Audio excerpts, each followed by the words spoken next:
Hello students, welcome to B pharmacy. Myself Raju Mandal. तो चलिए start करते हैं हमारा new topic that is platelets. तो हम लोग ने पिछले वीडियो में हम लोग ने एचएपी का बॉडी फ्लूइड्स एंड सर्कुलेशन में हम लोग ने कहाँ तक कंप्लीट कर लिया था। आरबीसी के रिलेटेड जितने भी प्रोसेसेस हो गए, जितनी भी चीज़ें हो गई, सब कवर अप कर लिया था पिछले वाले वीडियो में। और इस वाले वीडियो में हम लोग प्लेटलेट से रिलेटेड जितने भी प्लेटलेट्स हो गए, किस में इन्वॉल्व होते हैं, क्लॉटिंग में इन्वॉल्व होते हैं, तो क्लॉटिंग प्रोसेस, कोएगुलेशन प्रोसेस, सब कुछ, वेस्कुलर स्पैज्म, सब कुछ देखने वाले हैं हम लोग इस वीडियो में। प्लेटलेट से रिलेटेड सारी चीज़ें हम देखने वाले हैं। प्लेटलेट क्या होते हैं वो भी देखेंगे, ठीक है, सब कुछ देखने वाले, ठीक है। तो पिछला वीडियो था आरबीसी के ऊपर बेस्ड और ये वाला वीडियो है प्लेटलेट्स के ऊपर बेस्ड, ठीक है। तो हमारा एचएपी 1 चल रहा है बी फार्मेसी फर्स्ट सेमेस्टर। बाकी आपको वीडियोज समझ में आ रही है कि नहीं बताना कमेंट में। बाकी चलिए स्टार्ट करते हैं हमारा इस वीडियो का टॉपिक दैट इज प्लेटलेट्स। तो प्लेटलेट्स क्या होते हैं, चलिए स्टार्ट करते हैं। आपको एक ये यहाँ पर फोटो दिखता होगा, ये छोटे छोटे ऐसे फ्रेगमेंट से। प्लेटलेट्स एक सेल नहीं होता, प्लेटलेट्स क्या होते हैं, सेल का फ्रेगमेंट होता है। किस सेल का फ्रेगमेंट होता है आपको पता होगा, क्योंकि मैंने ये एक्सप्लेन किया था किसमें, जहाँ पर हीमोपोइसिस हो रहा था वहां पर एक्सप्लेन किया था, वो डायग्राम के थ्रू याद करो, flow chart, myeloid stem cells, ठीक है। तो मेगा कार्योसाइट से, जो मेगा कार्योसाइट एक सेल है उसके फ्रेगमेंट से बनता है हमारा प्लेटलेट, ठीक है। समझ में आया। शेप देख लेते हैं क्या है। एक सर्कुलर बाय कॉन्वेक्स शेप होता है, आरबीसी का बाय कॉन्केव होता है, प्लेटलेट्स का बाय कॉन्वेक्स होता है। नॉन न्यूक्लिएटेड होता है, हम लोग ने पढ़ा है आरबीसी भी नॉन न्यूक्लिएटेड होता है, उसके पास न्यूक्लियस नहीं होता, प्लेटलेट्स के पास भी न्यूक्लियस नहीं होता, ठीक है। तो साइज देख लेते हैं, 2 to 4 माइक्रोमीटर का होता है। काउंट्स की बात करूं तो, अगर मैं काउंट्स की ये बारे में बात करूं तो 1.5 लाख से 4 लाख प्लेटलेट्स होते हैं पर माइक्रोलीटर। ये आपको चीज ध्यान रखना है, ये काउंट आपको ध्यान रखना है। वैसे ही हम लोग ने सेम किस में पढ़ा था, आरबीसी के अंदर, जहां पर हम लोग ने 5.4 मिलियन पढ़ा था मेल के कंपैरिजन में। अगर फीमेल्स की बात करूं दैट ये कितना होता है, ऑलमोस्ट 4.8 के अराउंड होता है। ऑलमोस्ट समझ लो एवरेज हम 5 मिलियन मान लेते हैं, तो 5 मिलियन पर माइक्रोलीटर होता है। तो आप ये देख रहे हो आरबीसी मिलियंस में रन करते हैं और ये प्लेटलेट्स किसमें, लैक्स में ये रन करते हैं। तो ये लैक्स में होते हैं, आरबीसी मिलियंस में होते हैं। हम लोग डब्ल्यूबीसी भी देखेंगे जो किस में होते हैं, थाउजेंड्स में होते हैं, ठीक है। अब बढ़ते हैं आगे लाइफ स्पैन के बारे में, जहाँ पर 5 से 9 दिन का इसका लाइफ स्पैन होता है प्लेटलेट्स का, और आरबीसी का कितना होता है, 120। तो ऐसा कंपैरेटिव स्टडी करो जिससे आपको चीज़ें बेटर याद होगी, ठीक है। तो 5 to 9 डेज का इसका लाइफ स्पैन होता है। फंक्शंस देख लेते हैं किसमें काम आता है प्लेटलेट, ब्लड क्लॉटिंग, और इसी वीडियो में हम लोग ब्लड क्लॉटिंग भी देखेंगे, ठीक है। तो स्टार्ट करें, चलिए। तो हीमोस्टैसिस पहला आता है, हीमोस्टैसिस नाम से समझ में आ रहा है, hemo means blood, stasis means रुकना, ब्लड के फ्लो को रुकना। मींस अगर ये समझ लो ब्लड वेसल में अगर कट लग गया है, ठीक है, ब्लड वेसल में अगर कट लग गया है तो ब्लड बहेगा, और ब्लड को बहने के लिए, रोकने के लिए हम लोग क्या करते हैं, हीमोस्टैसिस, ठीक है। It is a sequence of response that stop bleeding when the blood vessels get damaged और रप्चर्ड। ये आपको ध्यान रखना है।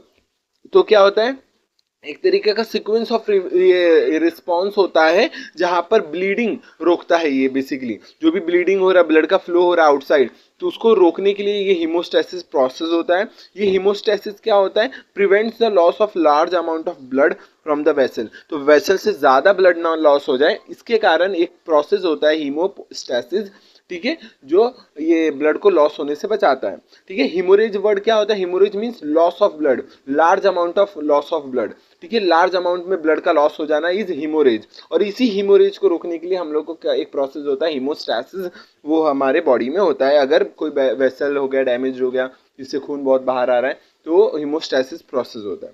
अब इसके अंदर हीमो मींस ब्लड को रोकने के लिए कौन कौन से प्रोसेस होते हैं, चलिए देखते हैं। मैकेनिज्म्स क्या है, पहला है वेस्कुलर स्पैज्म, जहाँ पर वेस्कुलर जो हमारा ब्लड वेसल है जो डैमेज हो गया, वो कॉन्ट्रैक्ट करके स्मॉल साइज का हो जाएगा कट, जिससे फ्लो ऑफ ब्लड स्लो हो जाएगा या कम हो जाएगा, ठीक है। बात करते हैं सेकंड, प्लेटलेट प्लग फॉर्मेशन। जहाँ कट लगा है वहां पर प्लेटलेट का एक प्लग जैसा फॉर्मेशन हो जाता है, जो कि ये ब्लड को फ्लो होने से रोकता है। अब बात करूं ये ब्लड क्लॉटिंग और कोएगुलेशन। ब्लड क्लॉटिंग और कोएगुलेशन में क्या होता है, जहाँ पर ब्लड का एक क्लॉटिंग फैक्टर्स होते हैं जो रिएक्शन कर करके क्या बनाते हैं, ब्लड को क्लॉट कर देते हैं, जेली लाइक ये सब्सटेंस बनाते हैं। इसका मतलब मैं क्या बोल रहा हूँ, ध्यान से सुनना।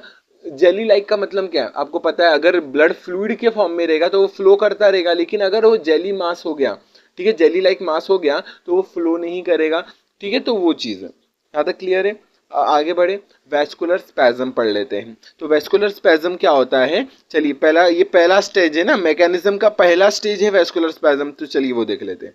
तो पहला क्या है, वैस्कुलर स्पैज्म, जहाँ पर क्या होता है, पहला पॉइंट देखो, when the blood vessels are damage, circularly arranged smooth muscles in the wall of blood vessels contract immediately known as vascular spasm. तो वैस्कुलर स्पैज्म्स का मतलब क्या होता है, हम लोग ने पढ़ा है, जहाँ पर मैंने एक वीडियो भी आर्टरी वेन्स के बारे में, जहाँ पर ब्लड वेसल्स के अंदर क्या होते हैं, स्मूथ मसल्स होते हैं। तो जो भी ये सर्कुलरली अरेंज्ड स्मूथ मसल्स होते हैं वो कॉन्ट्रैक्ट करेंगे, जिसे ही कॉन्ट्रैक्ट करेंगे ब्लड वेसल का डायमीटर कम होगा, जिससे क्या होगा, ब्लड का फ्लो कम हो जाएगा।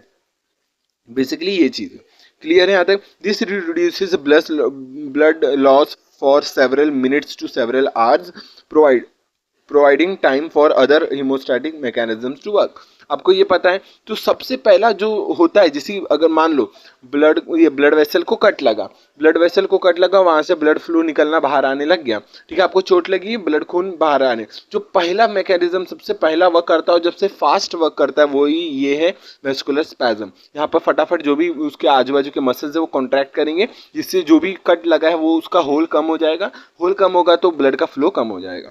ये चीज यहाँ पर बताया जा रहा है। The spasm is probably caused by the damage to the smooth muscle. अगर स्मूथ मसल में डैमेज हो तो कॉन्ट्रैक्ट करके वो हो सकता है। इसका मतलब क्या बोल रहा है कि स्पैज्म कब कब हो सकता है, वैस्कुलर स्पैज्म कब कब हो सकता है। तो पहला है, अगर स्मूथ मसल को डैमेज हो गया तो तब हो सकता है, या फिर जो एक्टिवेटेड प्लेटलेट्स से आगे पढ़ेंगे, एक्टिवेटेड प्लेटलेट्स क्या होता है, अगर एक्टिवेटेड प्लेटलेट्स के द्वारा एक सब्सटेंसेस रिलीज होते हैं उसके कारण भी वैस्कुलर स्पैज्म होता है।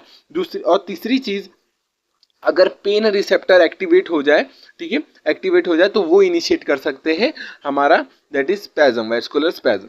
ये चीज़, तो ये तीन चीज़ों से रेगुलेट होता है हमारा वैस्कुलर स्पैज्म। ये चीज़ आपको ध्यान रखना है। अब बात करते हैं प्लेटलेट प्लग फॉर्मेशन। ये जो प्रोसेस है हीमोस्टैसिस, ये आपको ध्यान रखना है, क्योंकि 5-10 मार्क्स के 5 मार्क्स के लिए पूछा जाता है बेसिकली। तो आपको ये वैस्कुलर स्पैज्म, सेकेंड स्टेज आता है प्लेटलेट प्लग फॉर्मेशन, और ये प्लेटलेट प्लग फॉर्मेशन के अंदर ही 3 स्टेप्स आते हैं। पहला है प्लेटलेट एडिशन, दूसरा है प्लेटलेट रिलीज रिएक्शन, और तीसरा है प्लेटलेट एग्रीगेशन। तो चलिए एक एक को डिटेल में देखेंगे। पहले ये देख लेते हैं, platelet contains ADP, ATP, calcium, serotonin and thromboxane A2। ये 4-5 चीजें केमिकल ये अपने अंदर स्टोर करके रखता है, ये आपको ध्यान रखना है। और इसके अंदर 3 स्टेजेस आते हैं, आपने देखा, एडिशन, रिलीज रिएक्शन और एग्रीगेशन। चलिए, तो ये आपको यहाँ पर डायग्राम एक रफली सा ओवरव्यू आप देख सकते हो कि एडिशन मीन्स धीरे धीरे चिपकते रहेंगे प्लेटलेट्स। फिर रिलीज एक्टिवेशन का मतलब क्या होता है, जो भी उसके अंदर का कंटेंट अभी देखा, एडीपी, ये एटीपी, कैल्शियम, थ्रोम्बोक्सिन, ये जिंक A2, ये सब जो केमिकल्स है वो रिलीज करेगा। जिससे रिलीज करेगा तो क्या होगा, तीसरा स्टेज एग्रीगेशन, जिससे वो केमिकल रिलीज करेगा, आजू बाजू के प्लेटलेट्स और भी एक्टिवेट हो जाएंगे और आपस में चिपक के एक प्लग फॉर्मेशन कर देंगे। ठीक है, स्टार्ट करें पहला stage, platelet adhesion. Platelet adhesion, ये आपको डायग्राम ध्यान रखना है, ठीक है। इसका पीडीएफ आपको मिल जाएगा, ठीक है, आप ध्यान से सुनते रहो, क्या पूरा समझ में आएगा, डिटेल में है, ठीक है। प्लेटलेट एडिशन क्या होता है, platelet sticks to the part of ये damaged blood vessels such as ये collagen fibre of the connective tissue below the damage endothelial cells. तो मान लो जो हमारा ब्लड वेसल है उसके जो एंडोथेलियल सेल्स है वो डैमेज हो गए, और जो अंदर का कोलेजन फाइबर है वो एक्सपोज्ड हो गया, और उसके जैसे ही टच में आएगा प्लेटलेट्स क्या होगा, एक्टिवेट हो जाएगा और एडहेशन होना, चिपकना चालू हो जाएगा प्लेटलेट्स के। ठीक है, अब क्या होगा, जैसे जो चिपके हुए प्लेटलेट्स है वो एक्टिवेट करेंगे और आजू बाजू ये अपने जो भी अंदर कंटेंट है, ये थ्रोम्बोक्सिन A2 या फिर बोलो कैल्शियम हो गया, एटीपी हो गया, एडीपी हो गया, वो रिलीज करेंगे। ठीक है, तो ये चीज है platelet release activation. Due to adhesion the platelet activates, the platelet becomes activated, extend many projections that enable them to contact and interact with one another and they begin to liberate the content। ठीक है, अब क्या हुआ, जैसे platelet release reaction कब होगा, जो भी चिपके हुए, जैसे मान लो कि कोलेजन फाइबर एक्सपोज्ड है डैमेज वाले ब्लड वेसल में, जैसे प्लेटलेट आएंगे उससे चिपकेंगे और अपने अंदर का कंटेंट बाहर रिलीज करेंगे, और जैसे ही वो रिलीज करेंगे वो कंटेंट के कारण जो अदर प्लेटलेट्स हैं वो आके आके चिपकते हैं और एक पूरा प्लग बनाते हैं। ठीक है, अब बात करते हैं आगे। एडीपी देखो, एडीपी क्या करता है, जो अभी एक एक जो भी केमिकल रिलीज करते हैं उसके रोल क्या है वो देख लेते हैं। एडीपी क्या करता है, एक्टिवेट नियर बाय प्लेटलेट्स, तो आजू बाजू के जो प्लेटलेट्स है उसको एक्टिवेट करते हैं। सीरोटोनिन क्या करता है, वेस्कुलर कंस्ट्रक्शन करता है to decrease blood flow to the injured blood vessel, तो ब्लड वेसल जहां पर जो इंजर्ड हो गया उसके उसके इधर ब्लड फ्लो का कम हो जाए, ठीक है, ब्लड फ्लो कम हो जाए, उसके लिए सीरोटोनिन है, वैसो कंस्ट्रक्शन करेगा, मींस ब्लड वेसल के डायमीटर को कम करेगा। ठीक है, बात करते हैं thromboxane A2, activation of platelets and vaso construction करेगा। इसका मतलब थ्रोम्बोक्सिन A2 एडीपी का भी काम कर रहा है और सीरोटोनिन का भी काम कर रहा है, दोनों का काम कर रहा है थ्रोम्बोक्सिन A2। तो एडीपी क्या किया, ये नियर बाय प्लेटलेट्स को एक्टिवेट किया, सीरोटोनिन क्या किया, वेस्कुलर कंस्ट्रक्शन किया, और थ्रोम्बोक्सिन A2 ये दोनों काम कर रहा है। ठीक है, ये था सेकेंड स्टेज रिलीज एक्टिवेशन का। नाउ तीसरा stage that is platelet aggregation, जहां पर क्या हुआ, the release of ADP makes platelets, जो ये एडीपी है स्टिकी बना देते हैं। ध्यान से सुनना, जो एडीपी क्या करता है, एक तो एक्टिवेट करता है, अब भी पढ़ा आपने, नियर बाय प्लेटलेट्स को एक्टिवेट करता है और उसको स्टिकी बना देता है कि वो जाके वहां पर जो इंजर्ड पार्ट है वहां पर जाके चिपक जाए, तो ये एडीपी का काम करता है। ठीक है, वहां वो एडीपी करता है। फिर दूसरी चीज क्या लिखा है, when this accumulation attachment of the platelets become large and form a mass is called platelet plug. तो मैंने वही बोला, जो भी आजू बाजू के प्लेटलेट वो एक्टिवेट करेंगे, एडीपी के कारण वो स्टिकीनेस आ जाएगा उसके अंदर और जाके बहुत सारे प्लेटलेट जाके चिपक जाएंगे और वो एक प्लग सा फॉर्मेशन कर देंगे जिससे ब्लड फ्लो बाहर जाना रुक जाएगा। प्लेटलेट डिराइव ग्रोथ फैक्टर, ये आपको ध्यान रखना है, PDGF, ये आपको ध्यान रखना है, ये फैक्टर बहुत इंपॉर्टेंट है। ये करता क्या है, can cause proliferation of vascular endothelial cells, vascular smooth muscle fibers and fibroblast to help repair damage blood vessel walls. मतलब क्या मैं बोल रहा हूँ, इसमें जो क्या बोल रहे हैं, जो PDGF वो जो फैक्टर है, ये क्या करता है, प्लेटलेट डिराइव्ड ग्रोथ फैक्टर, ये क्या करता है, जो भी डैमेज्ड ब्लड वेसल है, ठीक है, उसके प्लोरिफरेशन मीन्स उसको ये डिवाइड, जो भी उधर आजू बाजू सेल है उसमें डिवीजन कॉज करेगा, जिससे हमारा जो भी डैमेज्ड वाला पार्ट था वो रिपेयर होके एक फुल्ली न्यू ब्लड वेसल बन जाएगा। ये आपको ध्यान रखना। ठीक है, आगे बढ़े, ब्लड क्लॉटिंग के बारे में पढ़े, स्टार्ट करें। ब्लड क्लॉटिंग बहुत इंपॉर्टेंट प्रोसेस है, एक्सट्रिंसिक इंट्रिंसिक कॉमन पाथवे आपने पहले भी पढ़ा होगा, अगेन पढ़ते हैं। चलिए, ब्लड क्लॉटिंग क्या होता है, blood clotting is the process in which the blood loses is fluidity and become jelly like mass few minutes after it shades of. तो ये आपको ध्यान रखना है, जहां पर जैसे ही ये ब्लड क्लॉटिंग का मतलब क्या होता है, जहां पर एक फ्लूइडिटी, जो ब्लड के अंदर जो फ्लूइडिटी होता है वो खत्म होके क्या बन जाता है, एक जेली मास बन जाता है, जिससे ब्लड का फ्लो रुक जाए और हमारा ब्लड क्लॉट हो जाए। ठीक है, ब्लड का ये एक्सेस वेस्टेज ना हो जाए। ठीक है, वो चीज है। ठीक है, ये डेफिनेशन के तौर पे पूछा जाता है, ये आपको ध्यान रखना। अब बात करते हैं नेक्स्ट मैकेनिज्म, हमारा कोएगुलेशन, ब्लड क्लॉटिंग या ब्लड कोएगुलेशन बोलते हैं, वो देखते चलिए।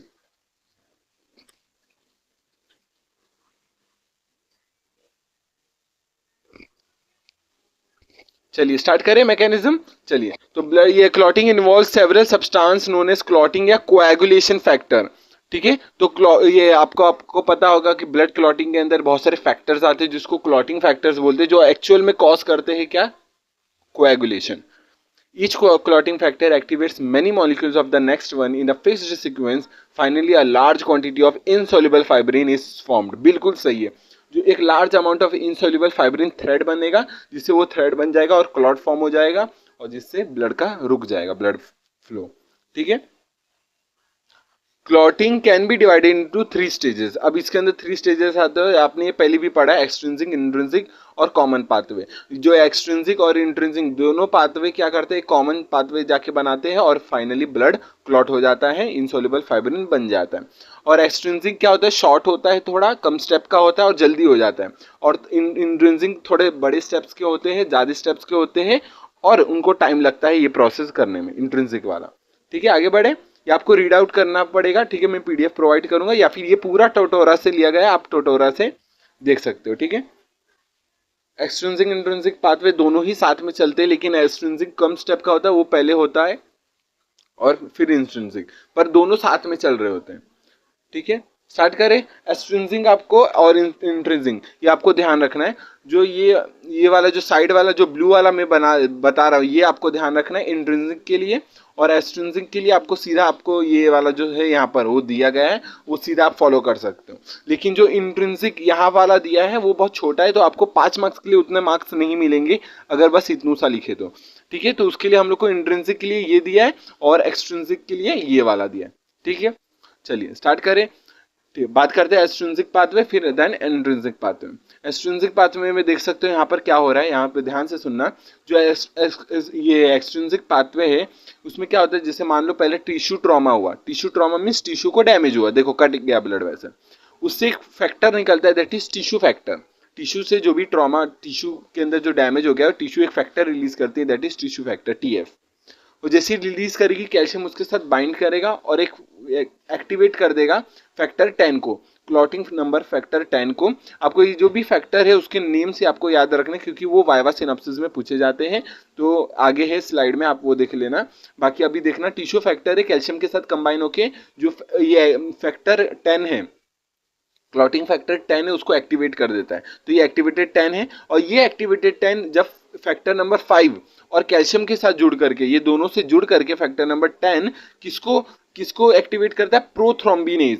ये प्रोथ्रोम्बिनेज आगे कॉमन पाथवे में काम आएगा। तो ये प्रोथ्रोम्बिनेज हम लोग ने एक्सट्रिंसिक पाथवे से कैसे बनाया, हम लोग ने जो टिश्यू फैक्टर था वो कैल्शियम के साथ बाइंड करके क्या बनाया, that is activated 10, activated factor 10, और एक्टिवेटेड फैक्टर 10 फर्दर 5 के साथ जुड़ करके, कैल्शियम के साथ जुड़ करके क्या बना दिया, प्रोथ्रोम्बिनेज। ये एंजाइम आपको ध्यान रखना है, ये आगे काम आएगा जब वो थ्रोम्बिन से थ्रोम्बिन में कन्वर्ट करेगा, ठीक है, कॉमन पाथवे में। अभी ध्यान से सुनना आगे। अब पढ़ते हैं इंट्रिंसिक पाथवे। इंट्रिंसिक पाथवे और इसी की थ्योरी आगे स्लाइड में दी है, वो आपको होमवर्क दिया है, वो आप रीड करोगे, मैं एक्सप्लेन कर देता हूँ फ्लो चार्ट के थ्रू, ठीक है। अब बात करते हैं, फास्ट नहीं जा रहा है ना, तो अभी ध्यान से सुनना।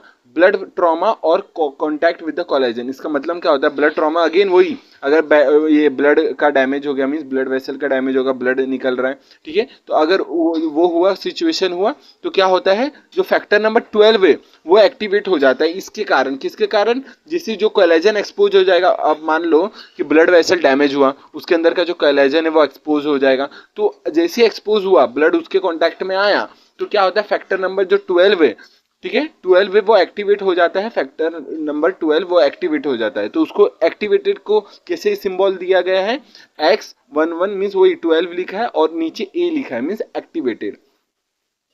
अब ये जो एक्टिवेटेड 12 है, फैक्टर 12, वो ये देखो यहाँ पर एक 2-3 चीजें दी रखी है, दैट इज HMW किनिनोजेंस। ये जो फैक्टर, ये अगेन ये दूसरे फैक्टर्स है, प्रोटीन्स है, इसके साथ कंबाइन करके जो फैक्टर 11 है उसको एक्टिवेट कर देता है, ठीक है। आपको देखते रहना, एरो से समझ में आता रहेगा, ठीक है। जैसे ही फैक्टर नंबर 11 एक्टिवेट हुआ, वो कैल्शियम के साथ जुड़ करके फैक्टर 9 को ये क्या करता है, एक्टिवेट कर देता है। और ये आपको चीजें लिख के याद होंगी। तो क्या हुआ, अगेन रिपीट करता हूँ, जो फैक्टर, जैसे ब्लड ट्रॉमा हुआ, ब्लड कॉन्टैक्ट में आया कोलेजन फाइबर, तो क्या हुआ, ब्लड में जो क्लॉटिन फैक्टर है, फैक्टर नंबर 12 वो एक्टिवेट होगा। फैक्टर नंबर 12 ये किसके, प्रोटीन के साथ, दैट इज ये HMW किनिनोजन या प्री कैलिक्रेन, ये कैलिक्रेन, ये सब जो फैक्टर्स है उसके साथ कंबाइन करके फैक्टर 11 को ये एक्टिवेट करेगा। फैक्टर नंबर 11 कैल्शियम के साथ जुड़ करके फैक्टर नंबर 9 को एक्टिवेट करेगा, और ठीक है, 9 एक्टिवेट हो गया। ओके, यहाँ तक क्लियर है। आपको एक चीज का ध्यान रखना है, 9 एक्टिवेट हुआ, अब 9 एक्टिवेट प्लस कैल्शियम प्लस ये जो फैक्टर नंबर 8 है, जो फैक्टर नंबर 8 है, ध्यान से सुने, ये एरो ध्यान से सुने, यहाँ पर कंफ्यूजन आपको हो सकता है। फैक्टर नंबर 10 को एक्टिवेट करने के लिए क्या क्या चाहिए, एक्टिवेटेड 9 कैल्शियम, यहाँ पर लिखा है देखो, एक्टिवेटेड 9 कैल्शियम, एरो देखते रहना, और फिर फैक्टर नंबर एक्टिवेटेड 8 चाहिए, 11 9 चाहिए, दैट इज 9 चाहिए, और कैल्शियम चाहिए फैक्टर नंबर 10 को एक्टिवेट होने के लिए। और ये फैक्टर नंबर 8 को एक्टिवेट करने के लिए थ्रोम्बिन चाहिए, आपको ध्यान रखना है, मैं क्या बोल रहा हूँ, जो फैक्टर नंबर 8 है उसको एक्टिवेट करने के लिए थ्रोम्बिन चाहिए। ओके, क्लियर है यहाँ तक, अभी कोई डाउट नहीं है ना, सिंपल है। ठीक है, यहाँ तक हुआ। फैक्टर नंबर 10 हमारा एक्टिवेट यहाँ से भी हो गया, तो इंट्रिंसिक से भी फैक्टर नंबर 10 एक्टिवेट हो गया, एक्सट्रिंसिक से भी फैक्टर नंबर 10 एक्टिवेट हो गया था। ओके, अब होता क्या है, जैसे यहाँ तक हुआ अगेन, अब होता क्या है, फैक्टर नंबर 10 के लिए क्या चाहिए, कैल्शियम भी चाहिए, फैक्टर नंबर 5 भी चाहिए और थ्रोम्बिन भी चाहिए। ठीक है, क्या बोला, क्या चाहिए, देखो ध्यान से सुना, ये थ्रोम्बिन किसके लिए चाहिए, फैक्टर 5 को एक्टिवेट करने के लिए थ्रोम्बिन चाहिए होगा। ठीक है, थ्रोम्बिन चाहिए होगा। ठीक है, और ये जो फैक्टर नंबर 10 है, फैक्टर नंबर 10 एक्टिवेट वाला कैल्शियम और प्लस फैक्टर नंबर 5, अगेन वही सेम एक्सट्रिंसिक में ध्यान रखना, एक्सट्रिंसिक में ध्यान रखना, एक्सट्रिंसिक में आपको ध्यान रखना। आप ये देखो, मैं स्लाइड से यहाँ पर बता दो, कंफ्यूज नहीं होना। 10 को क्या चाहिए, 5 चाहिए, कैल्शियम चाहिए, तब वो प्रोथ्रोम्बिनेज को एक्टिवेट करेगा। सेम चीज यहाँ पर, जो फैक्टर नंबर 10 एक्टिवेट हो गया बहुत सारे प्रोसेस से, जैसे ही एक्टिवेट हो गया, 5 चाहिए, कैल्शियम चाहिए, और क्या बन गया, प्रोथ्रोम्बिनेज, प्रोथ्रोम्बिन एक्टिवेटर, जिसको प्रोथ्रोम्बिनेज भी बोल सकते हो। ठीक है, यहाँ तक क्लियर है। ठीक है, और ये प्लेटलेट फॉस्फोलिपिड्स आपको ध्यान रखना है कि ये ब्लड ट्रॉमा के थ्रू भी प्लेटलेट फॉस्फोलिपिड रिलीज होता है, और ये डायरेक्ट एक्टिवेट कर सकता है फैक्टर नंबर 10 को। ओके, और ये सीधा पार्टिसिपेट कर सकता है ये हमारे प्रोथ्रोम्बिनेज को एक्टिवेट करने में। ठीक है, ये चीज़ का आपको ध्यान रखना है। तो ये वाला आपको प्रैक्टिस करना है, कैसे क्या एक्टिवेट हो रहा है। मैंने एरो समझा दिया, एरो से कंफ्यूजन नहीं होना है। ठीक है, अगेन मैं रिपीट करता हूँ क्योंकि ये दोनों प्रोसेस बहुत इंपॉर्टेंट है। ठीक है, ध्यान से सुनना, अगर अभी तक कुछ नहीं समझा, अगेन अभी समझो, समझ में आ जाए। पहला है एक्सट्रिंसिक छोटा पाथवे, सिंपल पाथवे। इसमें होता क्या है, जो टिश्यू फैक्टर रिलीज होते हैं डैमेज टिश्यू से, वो क्या करते हैं, टिश्यू फैक्टर टीएफ, वो किसके साथ रिएक्ट करते हैं, कैल्शियम के साथ कंबाइन होकर क्या किसको एक्टिवेट करते हैं, फैक्टर नंबर 10। और जब फैक्टर नंबर 10 को क्या चाहिए होता है, कैल्शियम, और फैक्टर नंबर 5 चाहिए होता है प्रोथ्रोम्बिनेज को एक्टिवेट करने के लिए। प्रोथ्रोम्बिनेज यहाँ पर एक्टिवेट हो गया। अब इंट्रिंसिक पाथवे के लिए क्या करना है आपको, जो भी ब्लड ट्रॉमा या फिर contact with the collagen fibre, जैसे ब्लड आता है कांटेक्ट में, अब होता है क्या, फैक्टर नंबर 12 एक्टिवेट होता है। 12 फिर ये HMW किनिनोजन या प्री कालीक्रेन के साथ कंबाइन करके क्या बनता है, फैक्टर नंबर 11 को एक्टिवेट करता है। फिर फैक्टर नंबर 11 कैल्शियम के साथ जुड़ करके फैक्टर नंबर 9 को एक्टिवेट करता है। और ये जो फैक्टर नंबर 9 एक्टिवेटेड वाला कैल्शियम, और फिर फैक्टर नंबर 8 एक्टिवेटेड वाला जरूरत होता है फैक्टर नंबर 10 को एक्टिवेट करने के लिए। अब क्लियर है। और जो फैक्टर नंबर 8 है उसको एक्टिवेट करने के लिए थ्रोम्बिन चाहिए होगा। ठीक है, फैक्टर नंबर 10 एक्टिवेट हो गया, अगेन कैल्शियम और 5 के साथ जुड़ करके क्या बन गया, प्रोथ्रोम्बिन एक्टिवेटर, जिसको हम लोग क्या बोल सकते हैं, प्रोथ्रोम्बिनेज। क्लियर है। ओके, फैक्टर नंबर 5 को एक्टिवेट करने के लिए थ्रोम्बिन चाहिए होगा। ओके, और प्लेटलेट फॉस्फोलिपिड वो सीधा एक्टिवेट कर सकता है फैक्टर नंबर 10 को, आपको ध्यान रखना। क्लियर है, या पूरा इंट्रिंसिक एक्सट्रिंसिक पाथवे कुछ ये डाउट नहीं है ना, सिंपल है।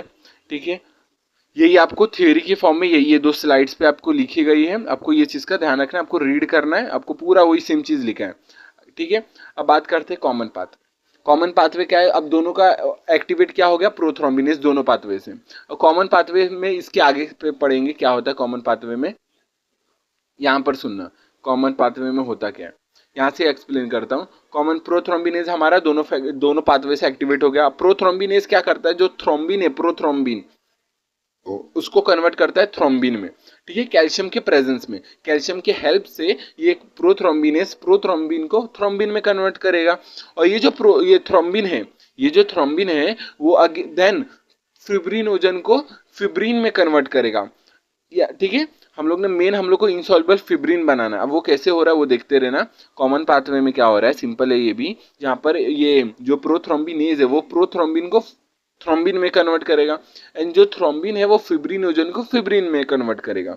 और ये थ्रोम्बिन और एक काम करता है, जो फैक्टर नंबर 13 है, ठीक है, फैक्टर नंबर 13 को भी एक्टिवेट करता है ये थ्रोम्बिन। ये फैक्टर नंबर 13 क्या करता है, बेसिकली जो भी लूज फाइब्रिन बना हुआ रहता है, ताज़ा ताज़ा जो भी लूज सा बना रहता है, उसको बहुत ड्राई करके और हार्ड बना देता है। आपने देखा होगा एक हार्ड सा पपड़ी जमा हो जाता है जहाँ पर चोट लगता है, तो इसी के कारण होता है। जहाँ पर जो फैक्टर नंबर 13 जो एक्टिवेट हो गया था, किसके कारण, थ्रोम्बिन के कारण, वो क्या करता है, जो लूज फाइब्रिन है उसको स्ट्रेंथन करता है, मजबूत बनाता है ये फाइब्रिन, ये फैक्टर। ठीक है, 13, फैक्टर नंबर 13। ठीक है, ये था हमारा कॉमन पाथवे। ये कॉमन पाथवे भी आपको ध्यान रखना है, और ये कॉमन पाथवे आपको यहाँ पर थ्योरी के फॉर्म में लिखा गया है, आपको ये चीज़ का ध्यान रखना है, आपको ये फॉलो करना है। ठीक है, तो बस ये फैक्टर के नाम आपको दिए गए, आपको लर्न करना, एग्जाम में पूछा जाता है, ठीक है। बाकी वीडियो समझाई कि नहीं बताना कमेंट में, आगे की चीज़ें नेक्स्ट वीडियो में कवर करेंगे। बाकी मिलते हैं नेक्स्ट वीडियो में, तब तक के लिए टेक केयर, जय हिंद जय भारत, बाय। कुछ डाउट रहा कमेंट में पूछ लेना, मिलते हैं नेक्स्ट वीडियो में, बाय।